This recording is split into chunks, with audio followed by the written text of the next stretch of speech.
Sharyl Attkisson was a CBS News reporter investigating the Obama administration when she discovered last year that two of her computers were repeatedly hacked. After meeting with a confidential source at a McDonald's, he told her he was shocked and flabbergasted by his examination of her computer.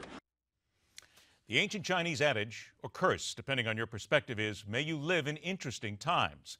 When it comes to journalists seeking out the facts, it has always been something closer tuned to living in dangerous times.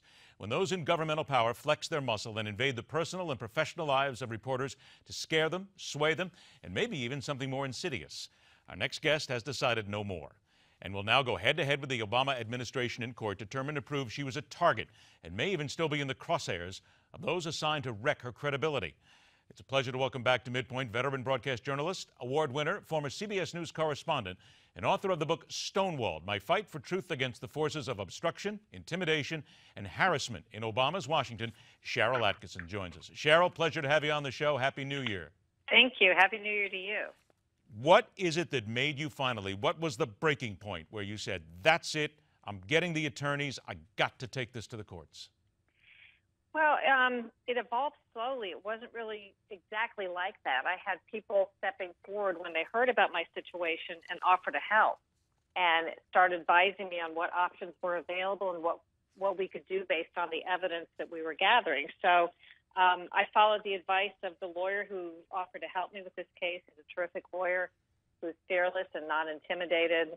And this is the course of action that he thought best suited the evidence and the circumstances, especially to get at more of the truth, since the government hasn't been forthcoming with us in the questions that we'd answered and the information that we've needed to date.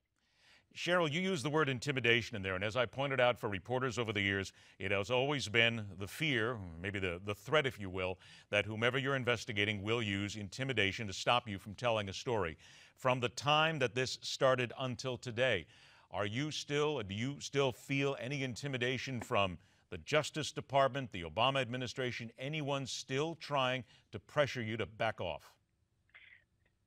It's a good question, but before the pressures were brought to bear largely upon my bosses, or when they would enlist and engage with bloggers and news media partners to try to attack stories, that was done with the thought in mind that my bosses would be influenced to stay away from stories because they wouldn't like the pushback and the controversy. I don't have bosses anymore like that. So to the degree they want to do pushback, they resort simply to using Media Matters or people who will write their talking points, but they really don't have any bosses to call, and they aren't emailing me directly anymore. So I really don't know the extent, as much as I did when I worked at CBS, as to what methods they're using and what tactics they're using to try to marginalize or controversialize my reporting. Would you believe, though, that there are people working in some form, some way, shape, or form, who are still working against you, who are, if you will, for lack of any better words, planting landmines for you, getting things ready, making sure that whatever happens, Sharyl Attkisson simply will be shut down or will be ridiculed or insulted somewhere down the road to take away your credibility? Well, of course. I mean, that's part of the process, but it's not just me. I've spoken with my colleagues. Pretty much anybody that they believe or they perceive is harmful to their agenda, reporters that could ask the tough questions or dig into uncomfortable areas, they launch these strategies against. That's what they do. That's what they've been doing. So I don't think that will go away, and I don't think it's gone away. You mentioned Media Matters a couple of moments ago. That is a website. It is a liberal watchdog website, some would call it, and they have asked you before in the past about inconsistencies in your allegations, but there are many people who look at Media Matters as nothing more than carrying the torch for a liberal side of things, and they simply won't look at the facts regardless of how they are presented. Did I just present that properly? Because there are those people who are going to say, they're out there as well. They deserve to ask the questions just as well as anybody else.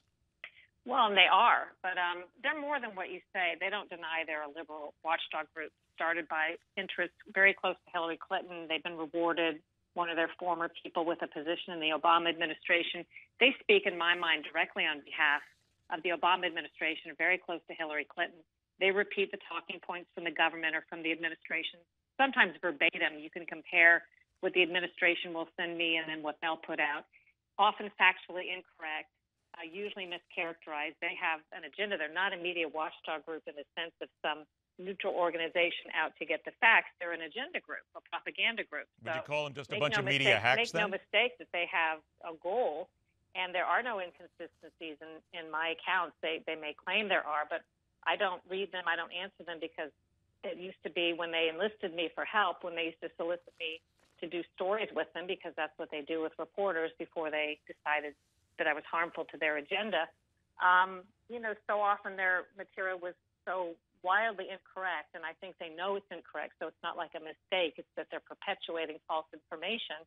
So I don't deal with them. Now, other people, I think most people who even have heard of them understand what they're all about, but some people probably don't. That's just the perils of dealing in the blogosphere. Well, Sharyl, you're taking on the presidency of the United States, the Obama administration, in many ways, as you file this lawsuit. Do you fear for your life? Because let's face it, things happen to people over the years when they challenge the power. No, I don't fear for my life. Is there a reason why you feel that this will stop any sort of harassment, if you will? Because there are those who would say, file a lawsuit, they'll still come after you, and you don't have much chance of succeeding with a lawsuit. Well, the purpose of the lawsuit isn't to stop harassment. I mean, they'll continue to do whatever they do in general. But the course of action was recommended to me by attorney for several reasons. Number one, so we can hopefully get some more facts and information, which the government hasn't been forthright in providing. Number two, just to shed light on what's happened, so that, when someone's computers are illegally intruded upon, especially a journalist whose work and whose sources are compromised, it should be a very serious thing no matter where you stand. So that shouldn't go unanswered. And then lastly, it's the idea that if nothing else, this may make it harder for those who did it to continue doing the same sort of thing to other people. So that's sort of the three-pronged goals that we had in mind when we decided to go forward with the suit. I only have about 15 seconds. Any doubt in your mind that the Obama administration is still to this day putting pressure on all the major networks to make sure that their reporters don't say and don't report certain things?